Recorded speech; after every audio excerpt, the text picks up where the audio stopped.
சித்ரா, உன்னை யாரு கடத்தினாங்கன்னு உனக்கு தெரியுமா? நீ அவங்கள பாத்தியா? உன்கிட்ட ஏதாவது சொன்னாங்களா? அவங்க யாருன்னு எனக்கு தெரியல அத்தை. ஆனா எங்கேயோ பார்த்த மாதிரி தான் இருந்துச்சு. நான் பஸ் ஸ்டாண்ட் போறதுக்காக நடந்து போயிட்டு இருந்தேன். ஒருத்தன் வந்து அட்ரஸ் கேக்குற மாதிரி பேசினா. அப்புறம் திடீர்னு பக்கத்துல ஒரு கார் வந்து நின்னுச்சு. நான் யாருன்னு பாக்குறதுக்குள்ள என் முகத்துல கர்ச்சிஃபா போத்தி கார்ல தள்ளிட்டாங்க. ஐயோ, நான் ரொம்ப நேரம் மயக்கத்துல தான் இருந்தேன். கண் முழிச்சு பார்த்தா பக்கத்துல யாருமே இல்ல. அப்புறம் தான் அண்ணனும் அண்ணியும் வந்து என்ன கூப்பிட்டுட்டு வந்தாங்க. மாப்பிள, ஒரே குழப்பமா இருக்கு மாப்பிள. இப்படி பொதுவா கடத்திட்டு போறவங்க சம்பந்தப்பட்ட குடும்பத்துக்கு ஃபோன் பண்ணுவாங்கடா. பணம் கேட்டு மிரட்டுவாங்க. அப்படி யாரும் ஃபோனும் பண்ணல, பணமும் கேட்கல.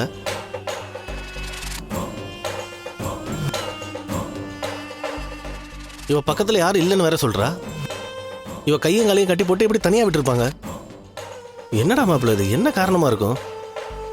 மாமா, அதெல்லாம் யோசிக்கிற நிலைமையில நாங்களாம் இல்ல. இதுல எத்தனை பேர் சம்மந்தப்பட்டிருக்காங்கன்னு தெரியாது. இதை யார் செஞ்சாங்கன்றத அங்கேயே வெயிட் பண்ணி பார்த்துருக்கலாம். ஆனா சித்ராவையும் ரஞ்சிதாவையும் கூட வச்சுக்கிட்டு என்னால அந்த ரிஸ்க் எல்லாம் எடுக்க முடியாது. அதனாலதான் அங்க இருந்து தப்பிச்சா போதுன்னு வந்துட்டேன்.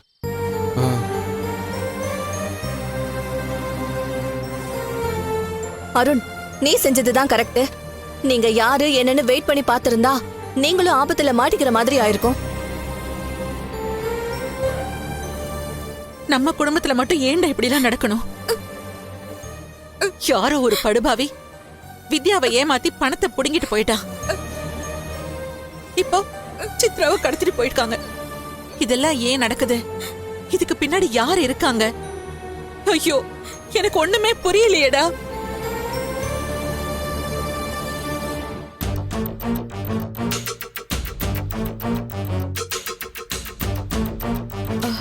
அம்மா, வீட்டுக்கு வந்து பணம் கேட்டு மிரட்டிட்டு போனானே அந்த ஃபைனான்சியர், ஒருவேளை பணம் கொடுக்காத கோவத்துல சித்ராவை அவன் தான் கடத்த சொல்லியிருப்பானோ?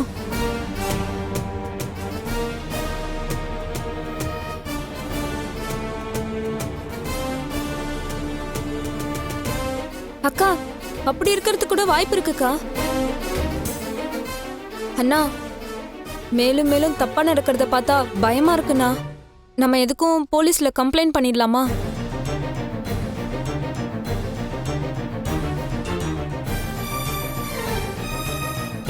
போலீஸா? சுதா, போலீஸ்ல கம்ப்ளைண்ட் பண்ணலாம் சுதா. ஆனா வீட்லயே ஏகப்பட்ட பிரச்சனை இருக்கு.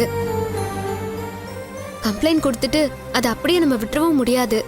யாராவது ஒருத்தர் பொறுப்பு எடுத்துக்கிட்டு அதை ஃபாலோவும் பண்ணணும். அப்புறமா கோர்ட்டுக்கு வேற அலையணும். ஒவ்வொருத்தரும் வேற வேற ஓட்டத்துல இருக்கிறப்போ யார் இதெல்லாம் சரி செஞ்சுட்டு இருக்க முடியும்?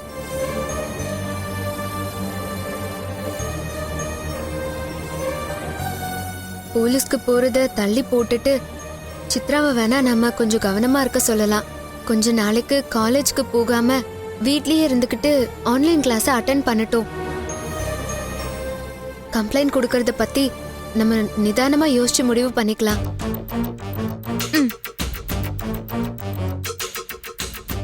அண்ணி, எனக்கும் இதுதான் சரின்னு படுது. கம்ப்ளைண்ட் பண்ணா என்கொயரின்னு போலீஸ் வீட்டுக்கு வரும். அக்கம் பக்கத்துல வேற கேள்வி கேட்பாங்க. நம்ம சித்ராவை கடத்திட்டு போன விஷயம் தெரிஞ்சா வாய்க்கு வந்தபடி ஏதாவது பேசுவாங்க. அவ எதிர்காலத்துக்கு அதெல்லாம் நல்லது இல்ல அண்ணி. அக்கா, அதெல்லாம் அப்புறம் பேசிக்கலாம். முதல்ல அவளை கூப்பிட்டு போய் சாப்பாடு கொடுக்கா. பாவம், பசியில வந்திருப்பா. வாமா. அண்ணி, இவளை இவ்வளவு கஷ்டப்பட்டு தேடி கூட்டிட்டு வந்திருக்கா. ரஞ்சிதாக்கு ஒரு தேங்க்ஸ் சொல்லலாம்ல அண்ணி.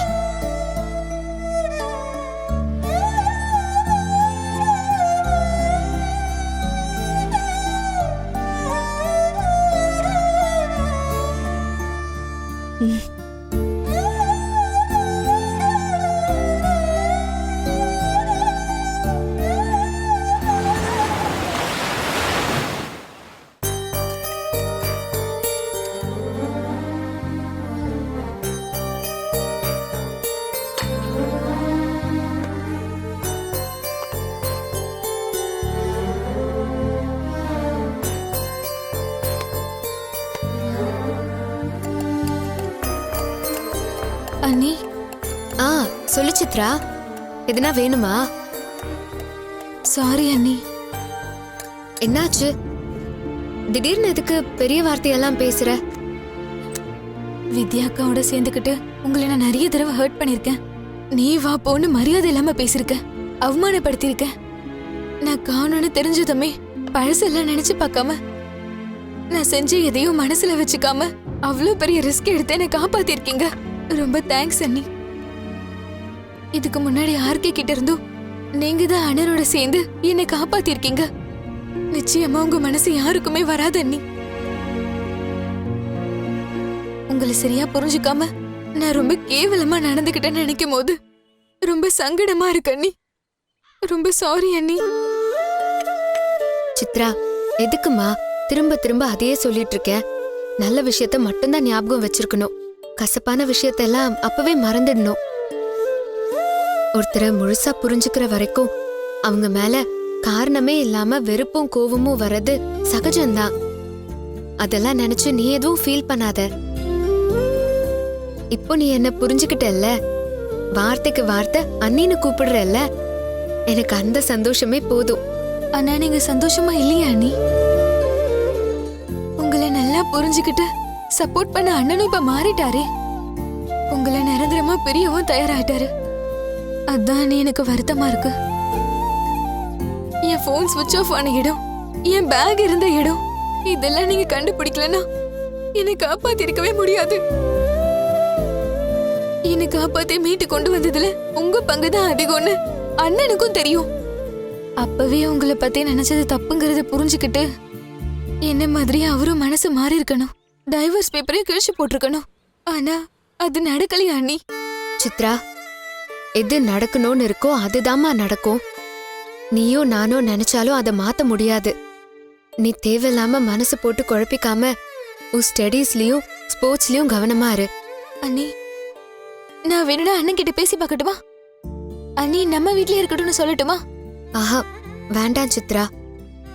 ரெக்கமெண்டேஷன்ல வேலைய வேணா வாங்கிக்கலாம். ஆனா வாழ்க்கையவோ அன்பையோ மரியாதையோ யாரும் சிபாரிசு பண்ணி வாங்கி கொடுக்க முடியாது. அது நல்லாவும் இருக்காது. அண்ணி, நீங்க எனக்காக எங்கே இருக்க கூடாதா? எனக்கு உங்க கூடயே இருக்கணும் போல இருக்கு. உங்ககிட்ட நிறைய பேசணும்னு தோணுது. இந்த நேரத்துல போறேன்னு சொல்றீங்க. அண்ணன் டைவர்ஸ் கேட்ட கொடுக்க முடியாதுன்னு சொல்லுங்க அண்ணி. நான் இங்கதான் இருப்பேன்னு சொல்லுங்க.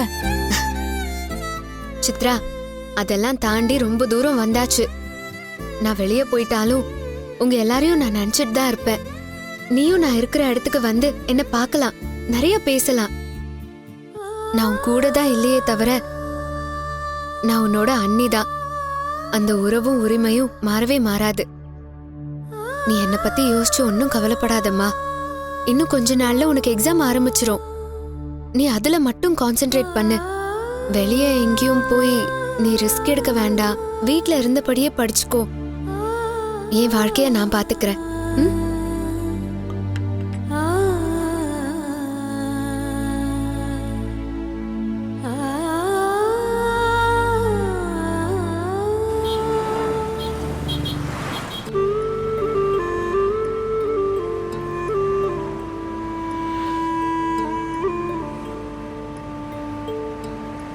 அம்மா, நம்ம எங்கம்மா போறோம்? பெங்களூருக்கு போறோம். எப்ப திரும்ப வருவோம்? நம்ம திரும்பி வரவே போறதில்ல, அங்கேதான் இருக்க போறோம். அப்படின்னா அப்பாவை இனிமே பார்க்கவே முடியாதா? அவரை பார்க்க கூடாதுன்னா ஊருக்கே போறோம். எனக்கு அப்பாவை பார்க்கணும் போல இருக்குமா? அவரை நாம பார்க்காம இருந்தாதான் எந்த பிரச்சனையும் இல்லாம நாம நிம்மதியா இருக்க முடியும் தர்ஷோ. இனிமே நம்ம லைஃப்ல நீயும் நானும் மட்டும்தான். உங்க அப்பாவுக்கு இடம் இல்ல. என்னால அப்படி இருக்க முடியாதுமா. எனக்கு அப்பா வேணும், நீங்களும் வேணும். அது நடக்காதுன்னு உனக்கு எத்தனை தடவை சொல்றது? உங்க அப்பாவை கொஞ்சம் கொஞ்சமா மறந்துற. அம்மா, ஊருக்கு போறதுக்கு முன்னாலே அப்பாவை ஒரே ஒரு தடவை பார்த்துட்டு போயிடலாமா? சும்மா அடம் பிடிக்காத தர்ஷினி. பேசாம வா. நம்ம இப்ப ஊருக்கு கிளம்பியாச்சு. திரும்பலாம் எங்கேயும் போக முடியாது. ப்ளீஸ்மா. முக்கியமா உங்க அப்பாவை போய் பார்க்கலாம் சான்ஸே இல்ல. சொன்னா புரிஞ்சுக்கோ ப்ளீஸ்.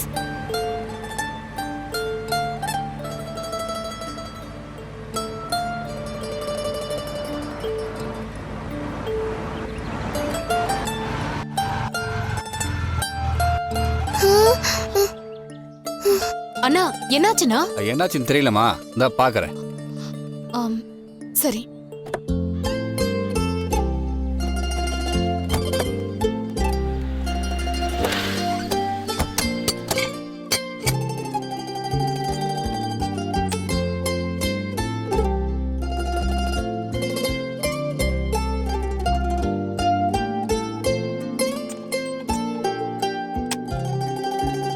அம்மா பசிக்குதுமா. சரி, நான் அந்த கடையில இருந்து ஸ்நாக்ஸ் வாங்கிட்டு வரேன். நான் வர வரைக்கும் கார்லயே பத்திரமா இருக்கணும். ம்.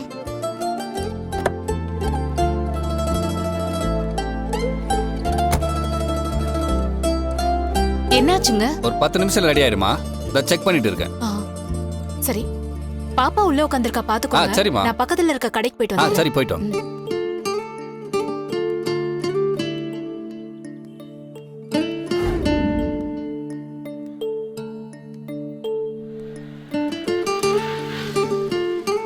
என்ன வேணுமா? அம்மா 2 பொட்டேட்டோ சிப்ஸ் பாக்கெட், அப்புறம் அந்த பிஸ்கெட் பாக்கெட் 1, அப்புறம் இந்த சாக்லேட் 4 கொடுத்துருங்க. சரி.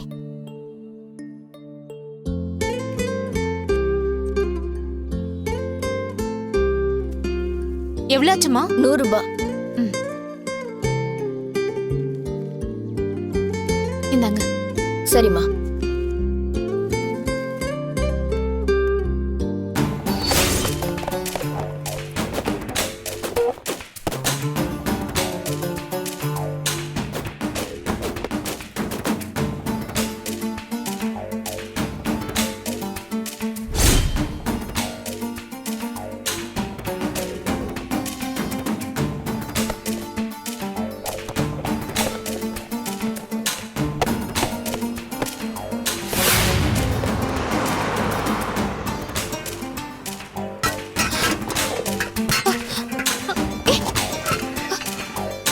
என்னங்க?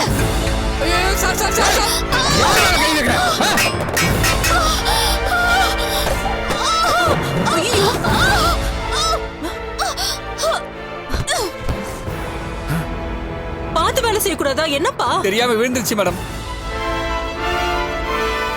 ஐயோ, ரத்தம் வர வருது மேடம். என்னப்பா கல்லு மாதிரி நின்னுட்டு இருக்க? உன்னை காப்பாத்த போய் தான் அந்த பொண்ணு தலையில இரும்பு பைப் விழுந்துருச்சு.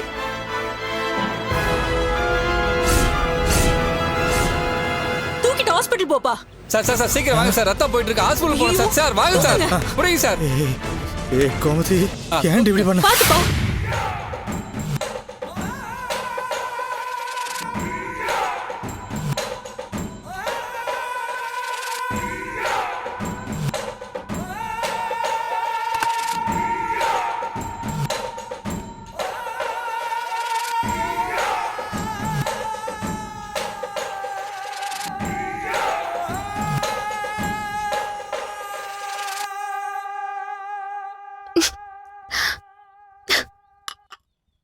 என்ன கல்பனா, காஃபி கசக்குதா?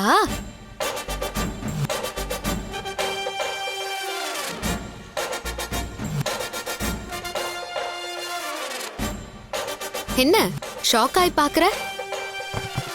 ஏய், மெயின் டோர் லாக் பண்ணி வச்சிருந்தேன்ல, எப்படி உள்ள வந்த? நீதான் பெரிய கிரிமினல் ஆச்சே, உன் வீட்டுக்கு நேர் வழியில வர முடியுமா? அதான் உன்ன மாதிரி கிரிமினல் ரூட்ல வந்த. எதுக்குடி இங்க வந்த? என்ன வேணும் உனக்கு? உன் உயிர் தான்.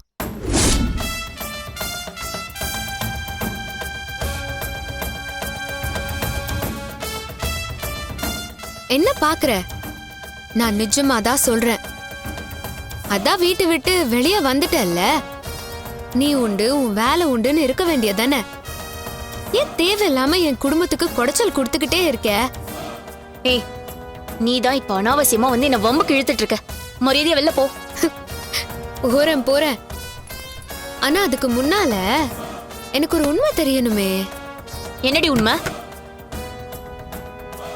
வித்யா அன்னிக்கிட்ட அடிச்ச பணத்தை நீ எங்க வச்சிருக்கேன்னு சொல்லணும். ஏய், என்ன உளற? அவங்க யார்கிட்டயும் பணத்தை கொடுத்து ஏமாந்தா அதுக்கு நான் என்னடி பண்ண முடியும்? உனக்கும் அதுக்கும் சம்பந்தமே இல்லாத மாதிரி எப்படி கல்பனா பேசுற? நான் கன்ஃபார்மா சொல்றேன், வித்யா அண்ணிய திட்டம் போட்டு இதுல மாட்டி விட்டது நீதான். அண்ணி வேணா கண்மூடித்தனமா உன்னை நம்பலாம், ஆனா நான் நம்ப மாட்டேன். எங்க குடும்பத்தை அழிக்கணுங்கிற எண்ணத்தோட தானே நீ இப்பவும் அலைஞ்சிட்டு இருக்க. ஆனா நான் இருக்கிற வரைக்கும் நீ நினைக்கிற எதுவுமே நடக்காது. ஒழுங்கு மரியாதையா பணத்தை திருப்பி கொடுத்துட்டு இதோட உன் ஆட்டத்தை நிறுத்திக்கோ. அந்த குடும்பத்தை நான் மொத்தமா ஒழிச்சு கட்டாம என் ஆட்டோ நிக்காது. நீ இல்ல, அந்த சாமியே வந்து தடுத்தாலும் ஒன்னும் பண்ண முடியாது. நீ போட்டு வாங்குறியோ இல்ல தெரிஞ்சு பேசுறியோ எனக்கு தெரியாது. ஆனா நீ பேசினது எல்லாமே உண்மைதான். பிசினஸ் பண்ணலான்னு பேராசை காட்டி அந்த வித்யாக்கு வலைய விரிச்சு அதுல விழ வச்சது நான் தான். அந்த பணத்தை ஏன் ஆள வச்சு ஏமாத்தி போடுங்கனதும் நான் தான். உன்னால என்னடி பண்ண முடியும்? என்ன பண்ண முடியும்? என்ன வேணாலும் பண்ணுவேன். என் குடும்பத்தை உன்கிட்ட இருந்து காப்பாத்துறது தான் என்னோட ஒரே நோக்கம். அதுக்காக நான் எந்த எக்ஸ்ட்ரீம்க்கு வேணாலும் போவேன். புரியல? உன்னை இப்படியே விட்டா நீ மேல மேல ஏதாச்சும் வில்லங்கம் பண்ணிட்டே தான் இருப்ப. இதுக்கு ஒரே வழி உன்னை இல்லாம ஆக்கிறது தான். அதுக்கான வேலையை தான் நான் இப்ப பார்த்தேன். ஏ, நீ என்னடி சொல்ற? 2 வாய் காஃபி குடிச்சல்ல, உன் தொண்டைக்குள்ள ஏதோ அடைக்கிற. சீக்கிரம் சீக்கிரம் கோமதி, அம்மா அம்மா ஏன்டி இப்படி பண்ண? அம்மா கோமதி எந்திருங்கம்மா. கோமதி, சார் வெளியே இருங்க, உள்ள வரக்கூடாது. உள்ள போய் பாத்து. ப்ளீஸ். அப்பா நாமளும் உள்ள போலாம்ப்பா. இல்லம்மா, உள்ள அலோவ் பண்ண மாட்டாங்க. நம்ம இங்கேயே இருந்துக்கலாமா? அவங்கள தொந்தரவு பண்ணக்கூடாதுல்ல. நான் தொந்தரவு பண்ண மாட்டேன்ப்பா. அம்மா பக்கத்துல போய் நின்னுப்பேன். வேணாண்டா குட்டிமா, அவங்க உள்ள விட மாட்டாங்க. இன்ஃபெக்ஷன் ஆயிடும். நம்ம இங்கே வெயிட் பண்ணலாம்ல. அப்பா அம்மாக்கு ஒன்றும் ஆகாதுல. அவங்க கண்ணு முழிச்சிடுவாங்கல்ல. கண்டிப்பா பாப்பாங்கடா. டாக்டர்ஸ் மெடிசன்ஸ் எல்லாம் கொடுத்து அம்மாவை எப்படியோ காப்பாத்திடுவாங்கடாமா. சரியா? நம்ம நம்ம சாமி கிட்ட வேண்டிக்கலாம். சரியா? Excuse me sir. சொல்லுங்க. பேஷண்டோட பேர் என்ன? கோமதி. வயசு சார்? 30. நீங்க உங்களுக்கு என்ன சார் வேணும்? அப்பா சொல்லுப்பா. ஹஸ்பண்ட். அட்ரஸ் சொல்லுங்க.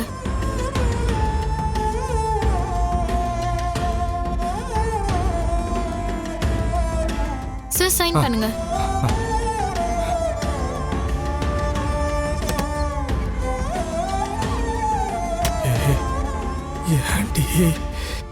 ஏன்டி என்ன காப்பாத்துன?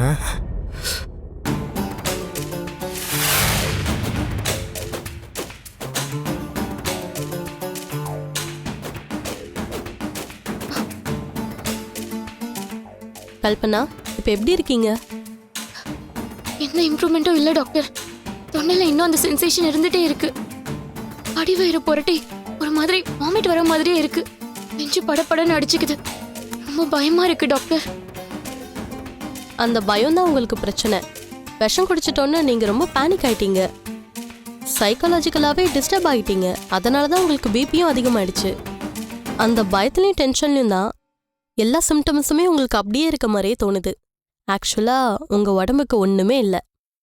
You are perfectly alright.